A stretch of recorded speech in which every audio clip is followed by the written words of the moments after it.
My name is Renata Okafor. I am 31 years old.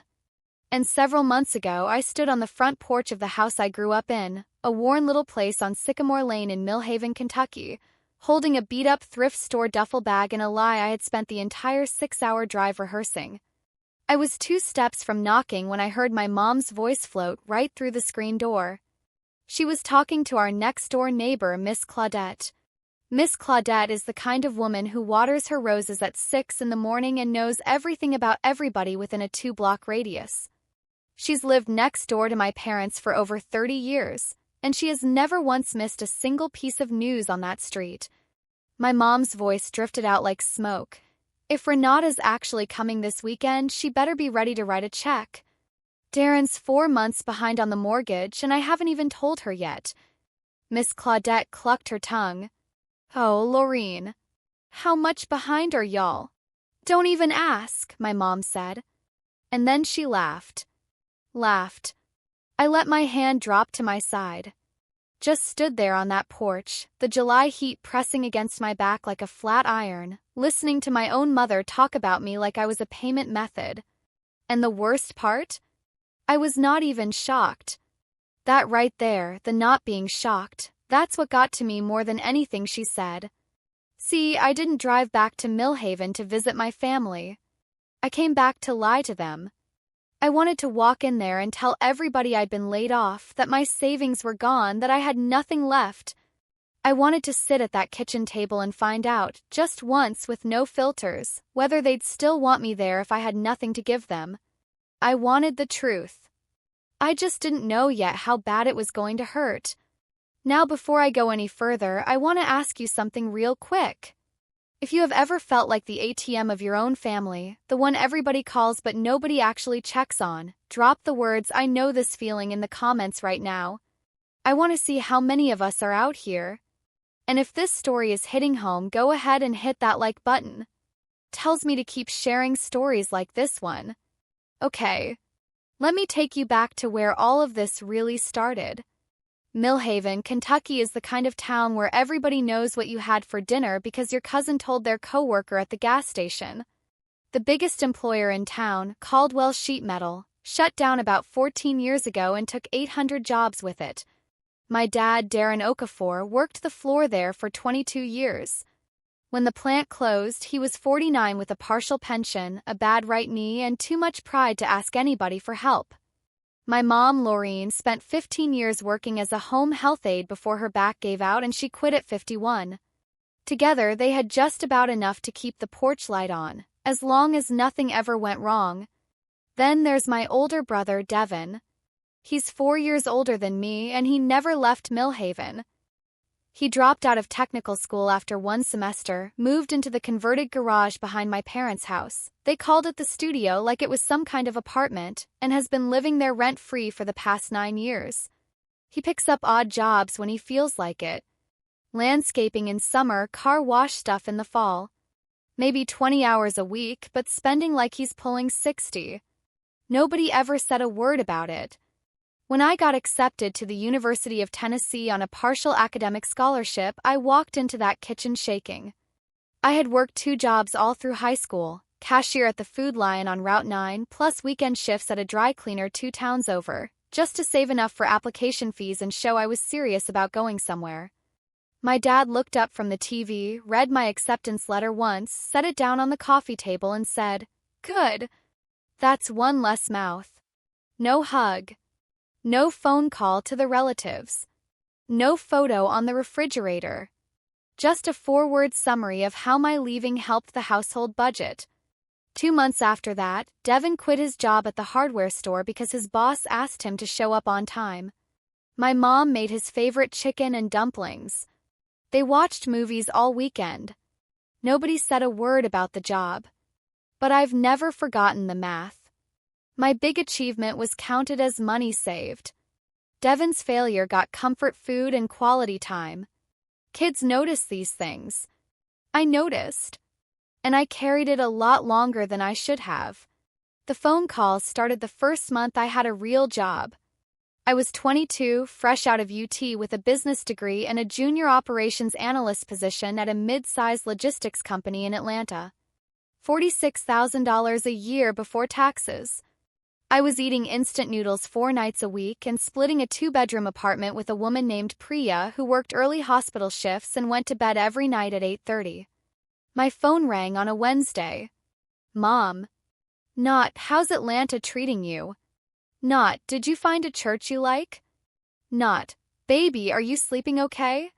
Just, the gas bill is past due again. I sent $400. Then $400 the next month. Then $500. Then $500 again. For 9 straight years, I wired money home on the 1st of every month, steady as clockwork. In all that time, I can count on one hand how many times my mom started a call with anything other than a dollar amount. It was always something. The water heater, Devon's car insurance, my dad's blood pressure medicine, which I found out 2 years later was already covered by his pension plan. But I didn't know that at the time. I just paid. When I got accepted into a top MBA program in Chicago, one of the hardest things I have ever worked for in my life, I called home to explain that I needed to cut the monthly wire from $500 down to $200 for 2 years while I was in school. The degree was going to more than triple my earning power. The math was plain and simple. My mom's response was to conference Devon into the call. "So you're just gonna let us drown?" Devon said. I could actually hear him chewing chips in the background, crunching right through my explanation. I tried calling my dad separately that same week. Laid everything out calm and clear. Explained the numbers, the timeline, what the MBA would mean for all of us long-term. He listened for maybe 90 seconds, said, "Do what you gotta do," and hung up. The very next Sunday, my mom called crying, saying the electric had been shut off. I wired $350 that same night. 8 months after that, my Aunt Simone, my dad's older sister, a retired schoolteacher from Lexington who is the only person in our whole family who ever looked at me like I actually mattered without a dollar sign attached, let something slip over the phone. Turned out, not all of my monthly $500 was going toward bills. My mom had been quietly taking a cut of it and handing it to Devon as spending money. She was running her own little side ledger, and I was never shown the books. The money I thought was keeping the lights on had been partly keeping Devon in takeout and Xbox games. I didn't say a word to anyone. I just kept paying. That's the part that still stings the most. Not what they did, but that I kept going anyway, telling myself that eventually the giving would be enough to make them see me. It never was. About 6 weeks ago, on a Tuesday night around 7, my phone lit up with Mom's name. Her voice was bright right from the first word. Too bright.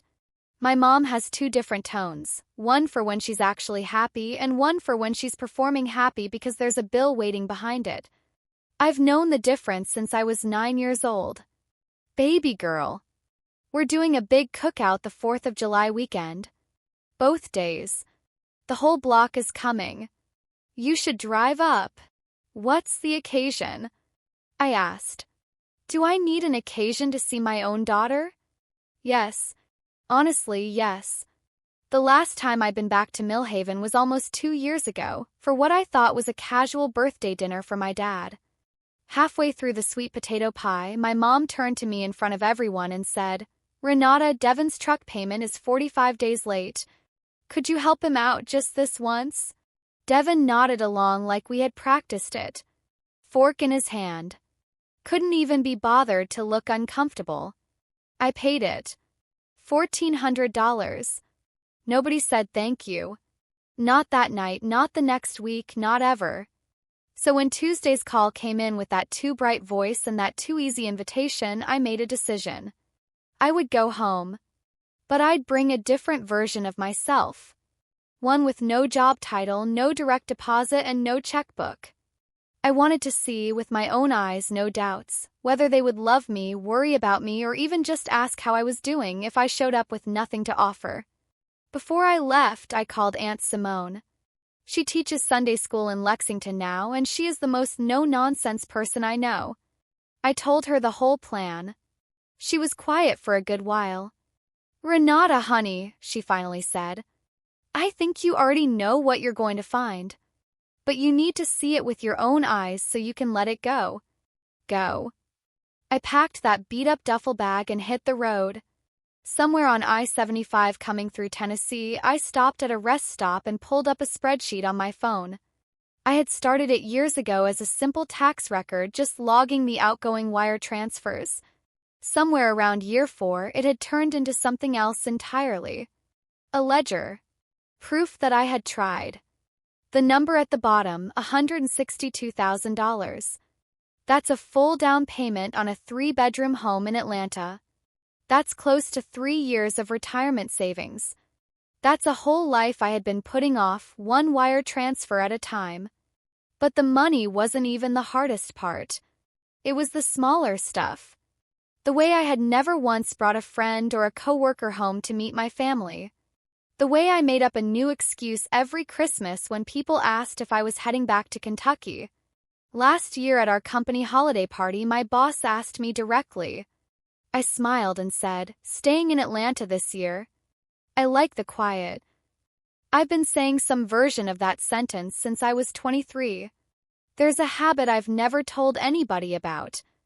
Every single Christmas, I buy 2 gift sets for my parents, one labeled from me and one labeled from Devin, because I know Devin won't get them anything, and I know my mom will make it a whole thing if the gifts under the tree look uneven. So I quietly fill the gap. Same way I filled every other gap my whole adult life. Aunt Simone was right. I needed to see it to let go of it. I pulled up to 14 Sycamore Lane at 4 in the afternoon on a Friday. I dressed for the part. Plain jeans, a white t-shirt, no jewelry. Old gym sneakers. The beat-up duffel bag. Every detail mattered. If I rolled up looking like the director of operations of a regional logistics firm, which I am, the whole thing would be over before it started. The front yard looked the same as always. Same cracked walkway my dad has been promising to fix for a decade. Same rusty mailbox leaning left. Devin's old pickup sat in the driveway beside my parents' sedan with the peeling bumper sticker on the back. I was 3 steps from the porch when I heard it. My mom's voice plain as day. "If Renata's actually coming this weekend, she better be ready to write a check. Darren's 4 months behind on the mortgage, and I haven't even told her yet." I stopped walking. The duffel handle bit into my hand. I pressed the doorbell anyway. My mom swung the screen door open, and her eyes did that thing they always do, the quick scan. Top to bottom fast. She wasn't checking to see if I looked rested or healthy. She was clocking the bag, the shoes, the absence of a rental car in the driveway. "Where's your car, baby?" "Borrowed a friend's and had to leave it down the block," I said. A second lie piled right on top of the first. Street was packed. She nodded, stepped aside, and led me to the kitchen. "You look worn out. Come sit. I'll put some coffee on." My dad was at the kitchen table with the Millhaven Gazette open in front of him, reading glasses pushed down his nose. He raised one hand in a half wave without looking up, like I was someone delivering a package. Devin was on the couch in the living room, feet propped on the coffee table, volume cranked up on whatever he was watching on his phone. He glanced over, said, "Hey," and went right back to his screen. My mom set a mug in front of me. The house smelled like lighter fluid and marinating meat. They'd already started getting ready for the next day's cookout. I waited until all 3 of them were close enough to hear me. "I need to tell y'all something," I said. Kitchen got real quiet real fast. I lost my job about 2 months ago. Company cut my whole department. I've been burning through savings ever since and I'm running low. I honestly don't know what I'm going to do. 5 full seconds of silence. My dad lowered his newspaper. His eyes went narrow, and not with worry. With math. I've known that look my whole life. My mom set her mug down slow. Then my dad spoke first. "So, what does that mean for the mortgage payment next month?" My mom touched his arm. "Darren." "Not right now." Then she turned to me. How long do you think before you land something new, baby? From the couch, Devin's voice floated in without him even looking up, called it. Corporate world is a house of cards. Been saying that for years. I wrapped both hands around that mug. Coffee was too hot. I drank it anyway. Nobody asked if I was scared. Nobody asked where I was staying or how I'd been eating. Nobody asked if I needed anything at all. My dad worried about his mortgage. My mom thought about the timeline of my recovery. My brother celebrated without even setting down his phone.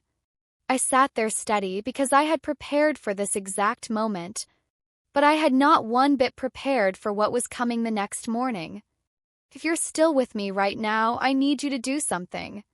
Hit that subscribe button. Because what happens next is the part that changes everything, and I don't want you to miss a single story like this one. Saturday, 6:30 in the morning. I came downstairs and the kitchen was already going full speed. My mom was working on deviled eggs. 2 full trays of ribs were marinating on the counter. Cooler of sodas and beer sat propped by the back door. No plate set for me. No coffee poured. My mom looked up, wiped her hands on her good apron, the cream-colored one with her name stitched in navy on the front, and handed me a folded piece of paper. Here's what needs to get done before folks start showing up. I opened it. 12 items. Move the folding tables from the shed. Set up the lawn chairs along the fence line. Hang the string lights. Fill the second cooler with ice. Sweep the back patio. Get the drink station set up by the oak tree. Where's Devin? I asked. He's got that thing with his buddy Marcus this morning. They had it planned way ahead. I found an old stained apron in the hall closet. Tie string on one side was frayed almost all the way through. Devin's matching apron, the nice one, the one my mom had picked out for them both at some cookout 2 summers back, was hanging on the hook by the back door. Clean. Waiting for him to come home. I tied the frayed string and got to work. My dad came through at 8, coffee cup in hand, watched me drag a folding table across the yard and said, "You planning on being here long?" "Just got here yesterday, Dad." "Yeah." He took a sip and went back inside. Through the open kitchen window, I caught my mom on the phone. Her voice low and flat. "No, I don't think she can help us right now. She's not doing too well." She was not worried about me. She was giving someone a financial status update on me like I was a fund that had dropped in value. Devin showed up around 11, freshly changed, sweet tea in hand, leaning against the porch railing watching me scrub down lawn chairs on my hands and knees. "So," he said. Miss Big City finally crashed out. I wrung out the rag. "Morning to you too, Devin. I always said you were pushing yourself too hard. All that corporate stuff. Running around Atlanta acting like you're better than everybody. Was there something you needed or—" "I'm just saying." Long sip of his tea. "You act like you're above us. You always did." I stood up and met his eyes. "I never said that. You didn't have to. Leaving said it for you." He stepped a little closer. There was something in his face I hadn't seen before, not just smugness. Relief. Like he had been holding his breath for years waiting on this day. "You should have stayed, Renata. Been here for Mom and Dad instead of running off like you were too good for Millhaven." "You've been here 9 years, Devin," I said. "Rent-free in their garage. How's that working out for them?"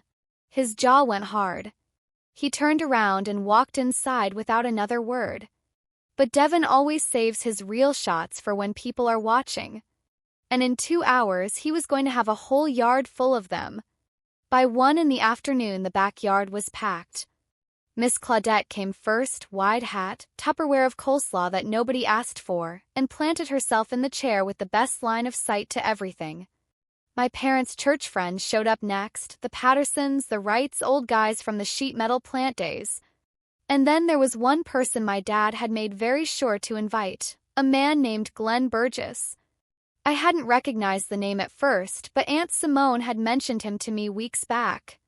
Glenn had moved back to Millhaven after years working as a mortgage broker in Louisville. My dad had been trying to get in front of him for months. This cookout was not a party. It was a pitch meeting with paper plates. The moment the crowd filled out, my mom completely changed. She threw her arms around me in full view of Miss Claudette and half the block. Tucked a strand of my hair back like I was 12. "I am so glad you came home, baby girl." Both my babies under one roof. She turned to the neighbors. "We are so blessed." 30 minutes before this, she had handed me a 12-item chore list and not poured me a single cup of coffee. My dad found me near the grill and put his hand on my shoulder, the first time he'd touched me this whole visit. "Tell Glenn about your work in Atlanta," he said low and fast. "Dad, I literally just told you last night that."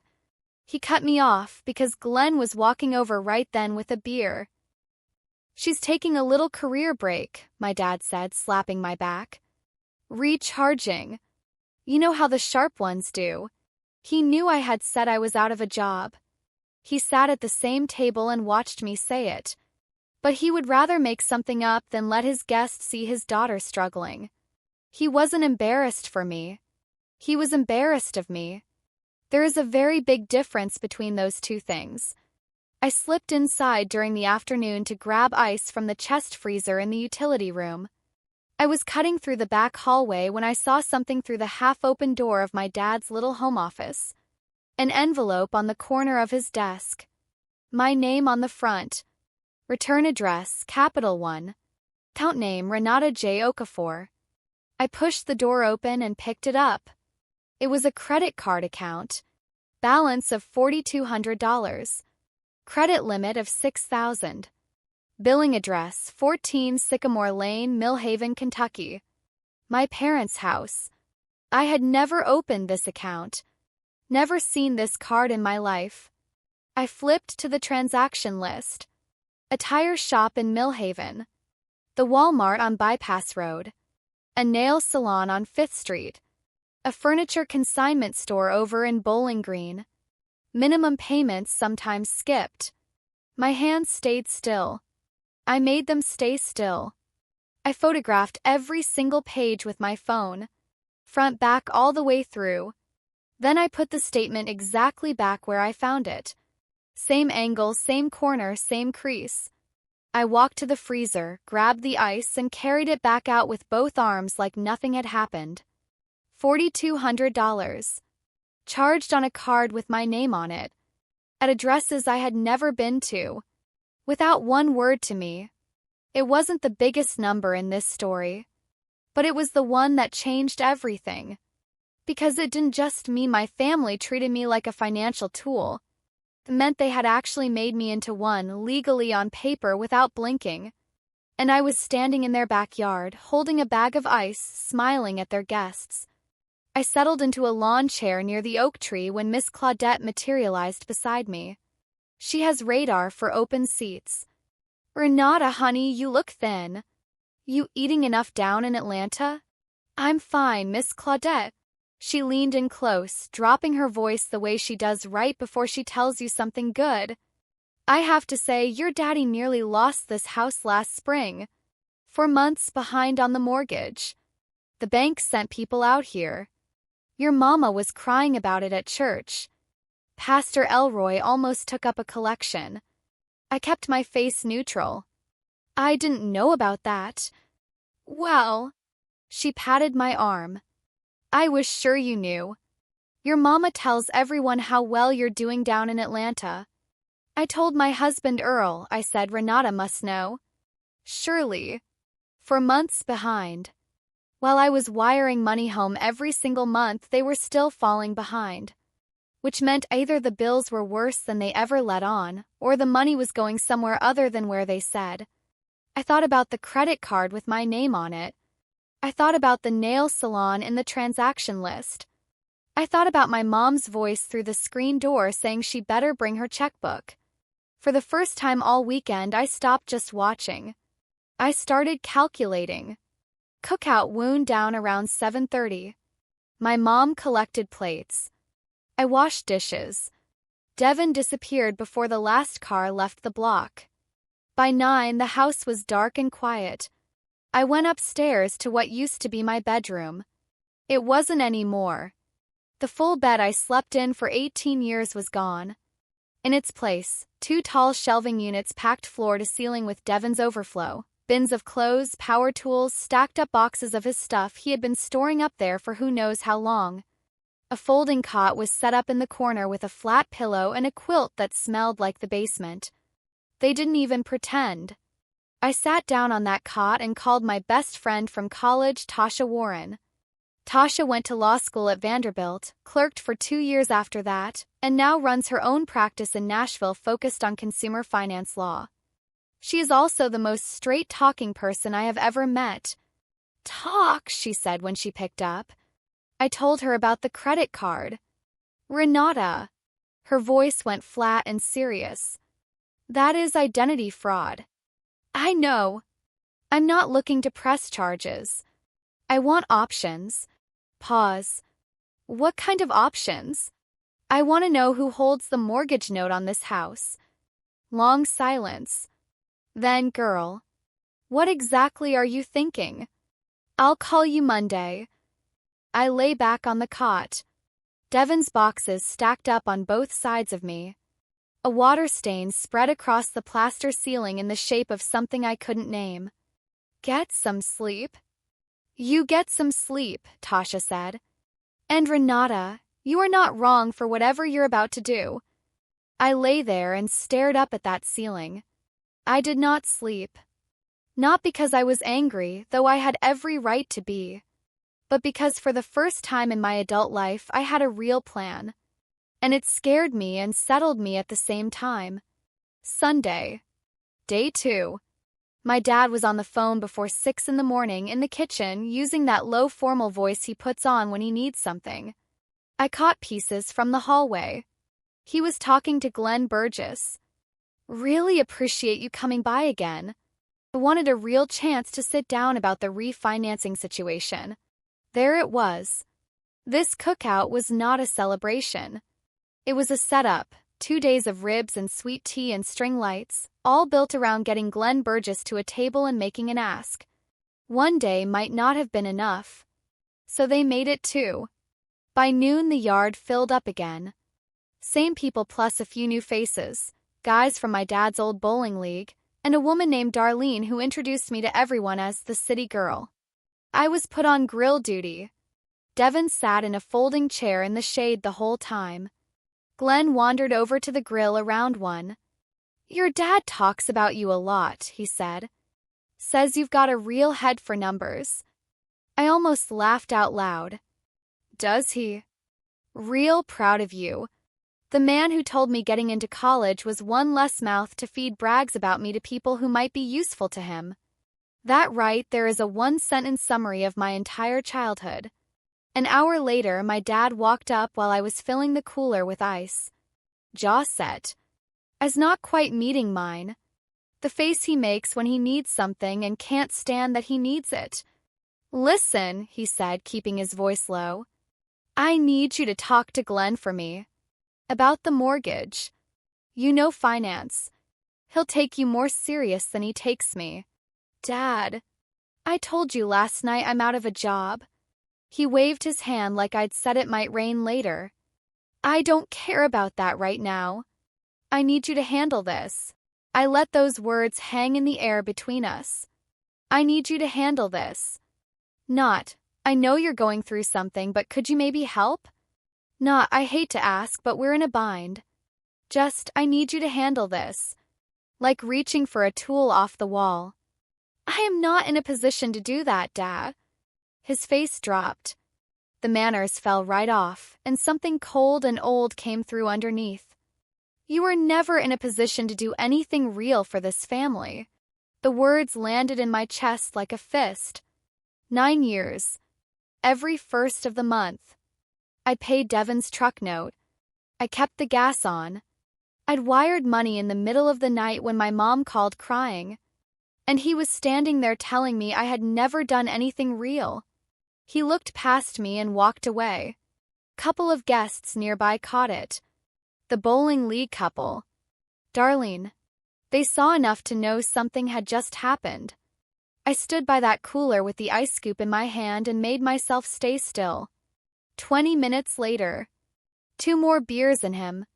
He came back, not to pull me aside this time. He stopped right there, 6 feet from Glenn Burgess, 8 feet from Miss Claudette. You were never really one of us, Renata. You left. Devin stayed. That's the difference. The yard didn't go dead quiet. That's a movie thing. In real life it happens in sections. The people closest to you freeze while the ones farther away keep on laughing. Miss Claudette's hand stopped halfway to her plate. Glenn Burgess set his beer down and didn't pick it back up. My mom rushed out from the kitchen. Darren not here. But she didn't say it's not true. She didn't say Renata is part of this family. She said not here. 'Cause the problem wasn't what he said. It was where he said it. I walked past both of them. Down the hall. Into the bathroom. Closed the door. Set my hands on the sink. Looked in the mirror. Eyes dry. Jaw tight. Pulse going hard somewhere behind my ears. I ran the cold water, splashed my face, and stood there for 60 seconds watching the water go down the drain. Then I dried my hands and walked back out. Devin was in the kitchen waiting for me. Arms crossed. That smile, the one with too many teeth, the one that means he's about to enjoy something at my expense. See, he said. Dad finally said what everybody thinks. Devin, stop. You should just go on back to Atlanta. He tilted his head. Oh, wait. You don't have a job to go back to, do you? I'm asking you to leave it alone. No, you leave it alone. He stepped closer. You don't get to come rolling back here like we owe you something. You're the one who walked out. You don't get to play the victim now that life finally caught up. I said nothing. He waited for a comeback, didn't get one, and decided the kitchen wasn't a big enough stage. Devin walked out the back door. I followed as far as the screen and watched through the mesh. He crossed the yard to the main cluster of guests, the Burgesses, Miss Claudette, Darlene, the bowling guys, picked up his drink and said at a volume meant to carry. Don't feel sorry for her. She always thought she was too good for Millhaven. What goes around comes around. A few people laughed. That short, uncomfortable kind of laugh people do when they don't know what else to do. Darlene raised her glass. The bowling couple traded a look. Miss Claudette did not laugh. She folded her napkin very slowly and set it on the table. Glenn Burgess looked at his wife. She looked at her shoes. I stood behind that screen door. Smoke curled off the grill. Somebody's Bluetooth speaker played a song about summertime. And I thought to myself, Devin thinks he just won. Every single person out in that yard thought I was finished. None of them knew what was sitting in my phone. None of them had any idea what I was about to do. And I want to ask you something before I tell you the rest. If you already have a feeling where this is headed, drop your prediction in the comments. I love seeing how many of you see it coming. And if this story is connecting with something you've been through personally, share it with somebody you trust. They might need to hear it just as much as you do. Sunday night. I sat on that cot with Devin's boxes pressing in on both sides of me, the basement smelling quilt, and I called Aunt Simone. She picked up on the first ring. I told her everything. Conversation I had overheard through the screen door before I even knocked. Credit card with my name on it. My dad's words in front of 20 people. Devin's little performance for the crowd. Simone listened without cutting me off once. When I finished, there was a long, careful quiet. You gave them every single chance, sweetheart. Every one. You don't owe them another one. Closed my eyes. I needed to hear that. I know you did. We hung up. I opened my contacts and called Tasha. Start the process, I said. I need you to find out who holds the mortgage note on 14 Sycamore Lane, Millhaven, Kentucky. I want to buy it. Quiet on her end. Then Renata. This is a big move. They opened a credit card in my name without telling me. My dad told a yard full of people I was never part of this family. I stopped. Yes, I am sure. I'll have information by Wednesday. I lay back and stared at the ceiling. I didn't feel rage. I didn't feel satisfaction. I felt clear. Completely, absolutely clear. For the first time in a long time. 3 weeks later. Atlanta, Georgia. I am sitting at my desk on the 11th floor of Meridian Logistics Partners. Floor-to-ceiling windows. The city spread out below me. My name is still on the door. Renata Okafor, Director of Operations. My salary is still coming in. The company didn't restructure. Nobody got cut. I lost the illusion that I had a family. That is all. Tasha called on a Wednesday morning at 10:15. Found the no-holder, she said. Small investment group out of Louisville, Bluegrass Capital Holdings. They've been looking to unload non-performing residential notes for months. Your parents' mortgage is in the pile. What's the number? They'll take $68,000. That's about 37% off the remaining balance. $68,000. Less than 4 months of my salary. Less than half of what I had already wired to that house over the past 9 years. Do it, I said. Renata, I want to make sure you understand exactly what you're buying. As the new note holder, you have all the same rights as any lender.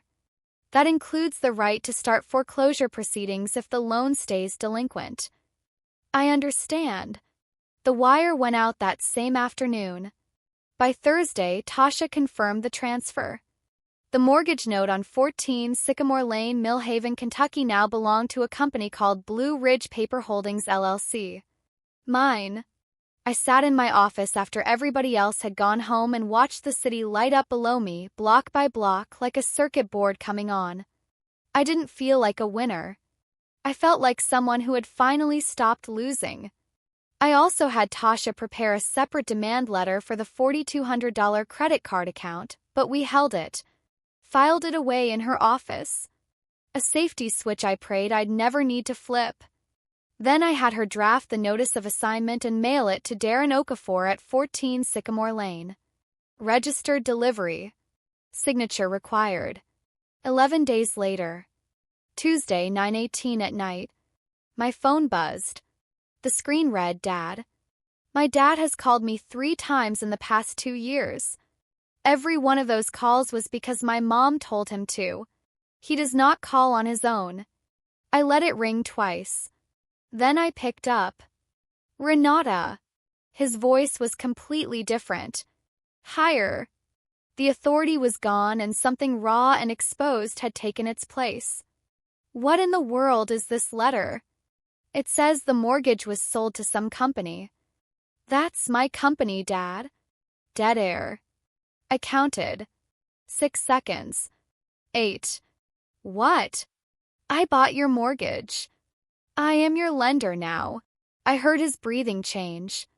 Then, somewhere in the background, my mom's voice going sharp. Darren? What's happening? Darren. You can't do this, he said. I can. Same way you opened a credit card in my name without telling me. Same way Devin's girlfriend's nail salon ended up on a card with my social security number on the application. Silence. That was, Laureen handled most of that. I didn't know all the details. Both of your names are on the account, Dad. Both of your signatures. Both of your choices. I heard a chair drag across the floor. He sat down. Renata. His voice cracked barely. What is it you want? I want you to actually listen to me. For the first time in 31 years, I want you to really listen. Can you do that? Nothing but breathing on the line. I'll be in Millhaven on Saturday, I said. We will talk, all 4 of us. My attorney will be there. I hung up before he could respond. Saturday morning. 14 Sycamore Lane. This time I drove my own car. Black Camry, freshly washed. Pressed slacks, a good blouse, my real earrings. Tasha sat in the passenger seat with her briefcase already open on her lap, going over her notes. I parked right where the beat-up duffel bag and the borrowed story had dropped me a month before. Same cracked walkway. Same crooked mailbox. The front door opened before I reached the porch. My dad stood in the frame looking smaller than I had ever seen him. Like something inside had let the air out. Behind him, Laureen sat at the kitchen table, hands folded in her lap, eyes already red. Devin leaned against the far wall, arms crossed, face tight. Nobody spoke. I stepped inside. Tasha followed. I did not sit down. A month ago, I said, I stood in this kitchen and told you I had lost everything.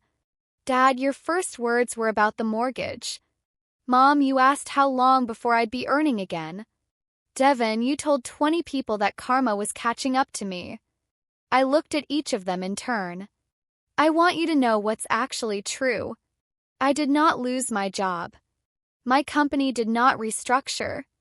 I am the director of operations at a logistics firm and I have been doing just fine. And as of last Thursday, I hold the note on this house. My mom's face fell apart. Her hands went straight to her mouth. My dad's color went from pale to red to something I don't have a name for. Devin pushed off the wall. You lied to us. Yes. The same way y'all have been lying to me for my entire adult life. That is completely different. Is it? One step toward him. I came home to find out if you would love me without my money. You answered that in under 60 seconds flat. Kitchen clock ticked. The refrigerator hummed. Tasha set her briefcase on the table and opened it without any drama. Here is what happens next, I said. She laid out 3 documents, quiet and even. First, the credit card opened in my name. $4,200 balance. You have 90 days to pay it back in full. Tasha has the statements, the full transaction history, and both of your names on the original application. My dad started to say something. Tasha spoke first, calm as ever. This meets the legal definition of identity fraud under Kentucky statute, Mr. Okafor. Renata has chosen not to pursue criminal charges at this time. That can change. My mom whispered something I couldn't catch. Second, the mortgage. 4 months past due. I am now your lender. If you want to keep this house, you will sign a restructured payment agreement. Monthly payments go through Tasha's office. Terms are more generous than any bank in this state would give you right now. 3 missed payments in a row and foreclosure proceedings begin automatically. This is some kind of blackmail, my dad said, but there was no real fight in his voice. It is a standard loan agreement, Tasha said. I can walk through it line by line if you'd like. Devin straightened up. So you're going to throw your own family out on the street? I turned to him. Devin, you have lived in that garage for 9 years without paying a single dollar in rent, utilities, or property taxes. If anybody in this room should be thinking hard about their housing situation, it is you. He went silent. Real, actual silent. I have never seen that before. My mom stood up. Chair scraped hard across the floor. After everything I sacrificed for you. Her voice climbing toward that pitch I have known my whole life, the one right before the history gets rewritten. I gave you life, Renata. I worked double shifts. I stayed up with you when you were sick. Mom. I held her eyes. Kept my voice level. I don't doubt any of that. But doing what a parent is supposed to do does not give you the right to take out credit in your child's name. She flinched. Shifted directions. Your Aunt Simone put you up to this, didn't she? She has never liked how close our family is. Nobody put me up to anything. You did. Every phone call that started with a dollar amount instead of hello. Every holiday I wasn't really invited to unless you needed something. Every dollar that went to Devon's spending money instead of the electric bill you called me crying about. My mom sat back down. Tears came harder.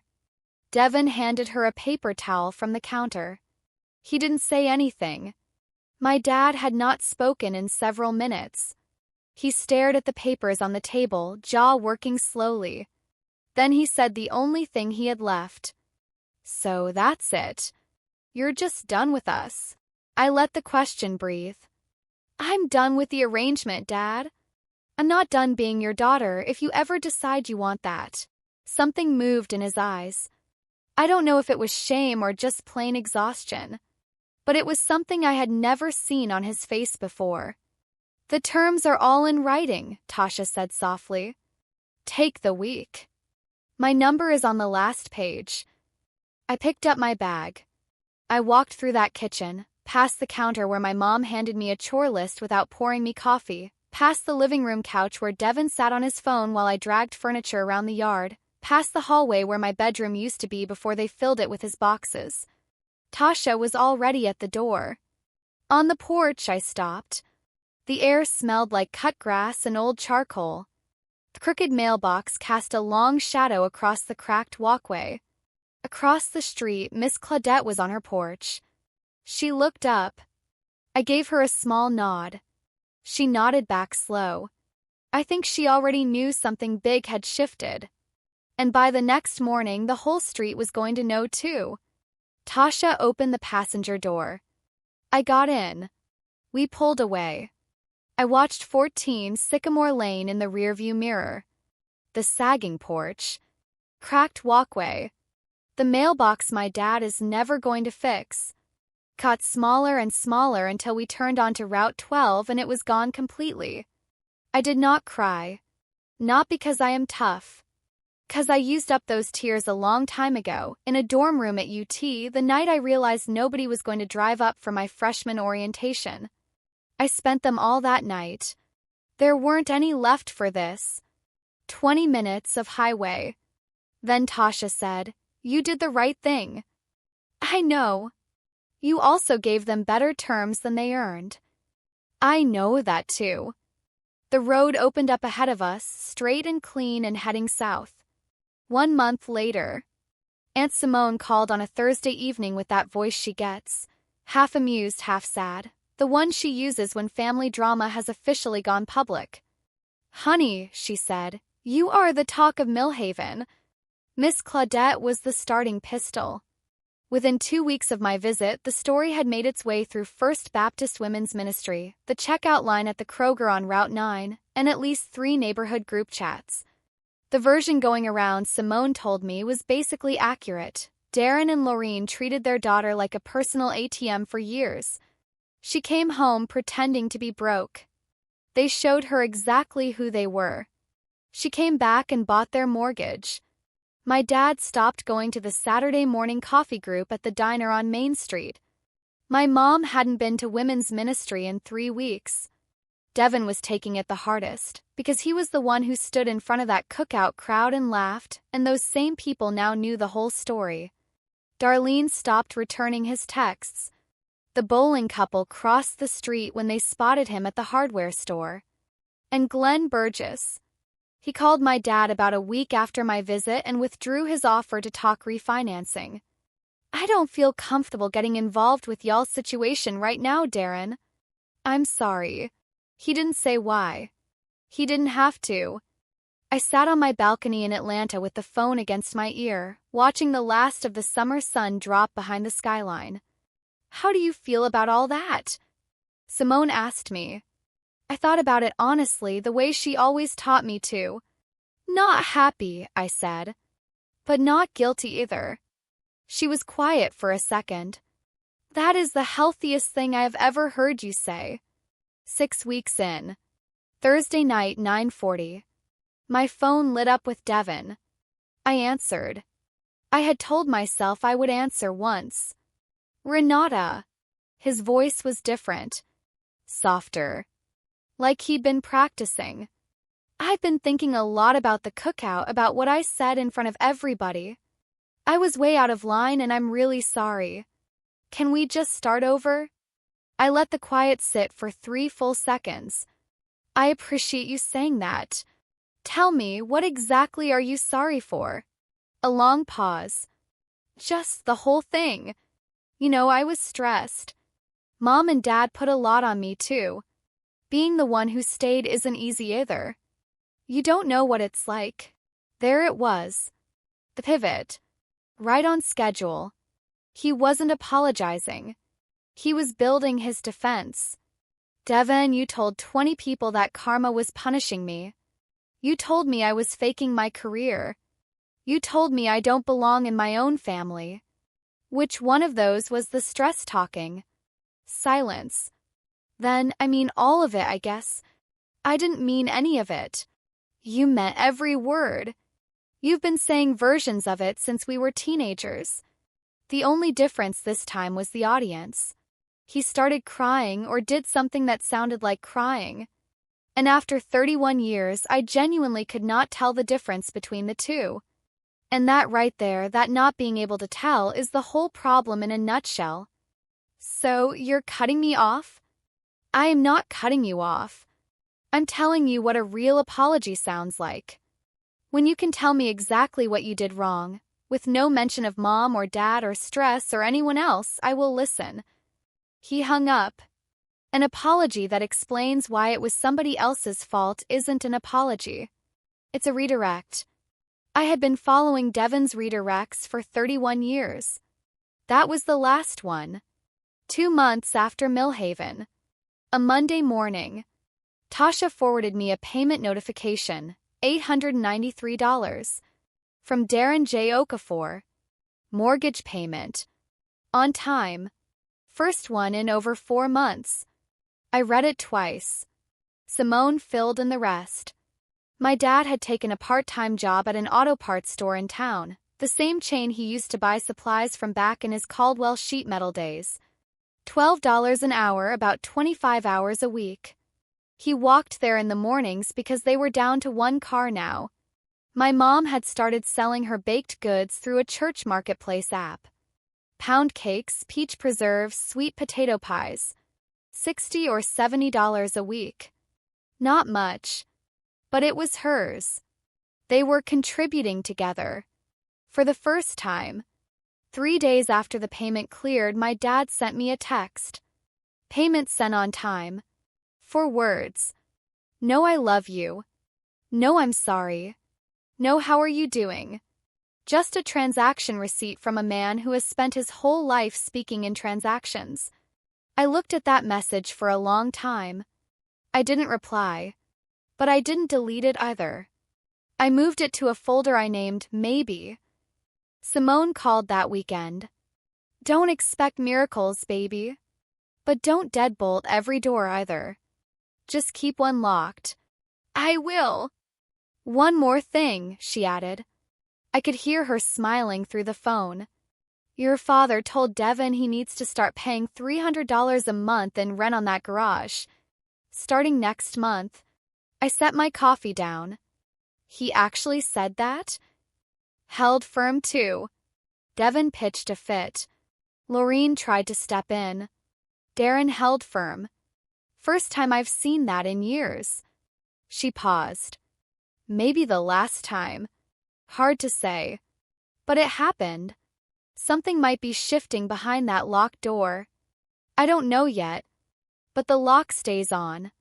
November. Atlanta. For the first time in 7 years, when a coworker asked about Thanksgiving, I didn't lie. Spending it with a friend, I said. And it was the truth. Tasha and her husband Marcus had me over to their place in Decatur. Their house smelled like sage stuffing and brown sugar sweet potatoes. Their little girl, Amara, who is 4 years old and takes no mess from anybody, handed me a crayon drawing of a house with a bright rainbow over it and said very seriously, "This is for you because you look like you need a home." I taped it to my refrigerator when I got back. Still up there. In December, I closed on a 2-bedroom condo in Inman Park. Hardwood floors. Big windows. a balcony facing the downtown skyline. The down payment was almost exactly what I would have saved over the years if I had not wired $162,000 to a house that replaced my bedroom with a storage unit.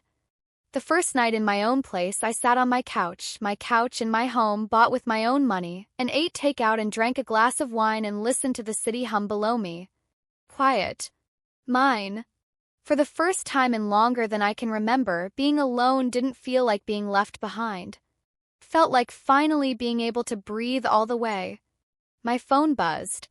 Text from Mom, thinking of you, baby. No dollar amount. No bill. No request wrapped up in affection. Just 4 words. I stared at the screen. Thought about the apron with someone else's name stitched on it. Thought about the cot in a room full of Devon's boxes. Thought about the screen door and what I heard on the other side of it before I even knocked. I set the phone down. Maybe tomorrow. Maybe next month. On my own terms, in my own time. 6 months out from Millhaven. Here is where things stand. My dad has made every single payment. 6 months straight.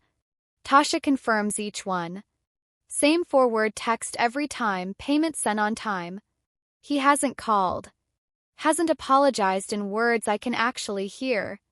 But he has not missed. Maybe for a man who has spent 60 years speaking only in transactions, showing up every month without a reminder is the closest thing he knows to saying I'm trying.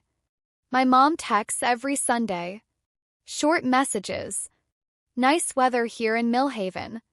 Or tried Grandma's recipe for butter cake. Or just a plain love you. No requests. No numbers. No guilt attached. I haven't replied yet. But I read every single one. Devon and I haven't talked since the night of that phone call. Simone says he's paying his $300 a month on the garage loudly, with a running complaint about how unfair it all is. Whether he and I talk again someday, I have stopped trying to figure that out. Last month, Aunt Simone flew down to Atlanta and we had dinner at a restaurant with real cloth napkins and a proper wine list. We laughed more in 2 hours than I had laughed in the past 2 years put together. Walking back to her hotel that night, she stopped and took both my hands. I am so proud of you, she said. Not because you won. Because you finally stopped playing a game that was rigged against you from the very start. I don't know where this road ends. I don't know if forgiveness is waiting somewhere down it, or if the road just leads to a quiet place where I'm okay either way. But for the first time in my life, I am not scared to find out. Here is what I want to say to you wherever you are right now. If you are in a family where your worth is tied to what you can provide, where the phone only rings when there is a number attached to the call, let me tell you what it took me 31 years to really understand. That is not love. That is a business deal. And you do not owe anybody interest payments just for being born. You do not need to buy a mortgage to draw a line. You do not need a law degree or a big salary or a dramatic moment in front of a yard full of people. You just need one sentence. Say it out loud right now, wherever you are. On the bus, in your car, in bed before you fall asleep. Say it once. I deserve to be loved without conditions. Feels strange at first. Like putting on a jacket that doesn't quite fit yet. But you grow into it. I grew into it. My name is Renata Okafor. I am 31 years old. I run operations for a logistics company that moves more product in a week than Millhaven sees in a year. And the most valuable thing I own right now is not the mortgage note sitting in Tasha's files or the condo in Inman Park or the title on my office door. It is the ability to sit on my own balcony on a Tuesday morning with coffee I made myself, looking out at a skyline I built my own way and feel zero guilt. Zero debt. Zero obligation to pick up a ringing phone just because the person calling shares my last name. My phone buzzes. I look down. Dad. I look at it for a long moment.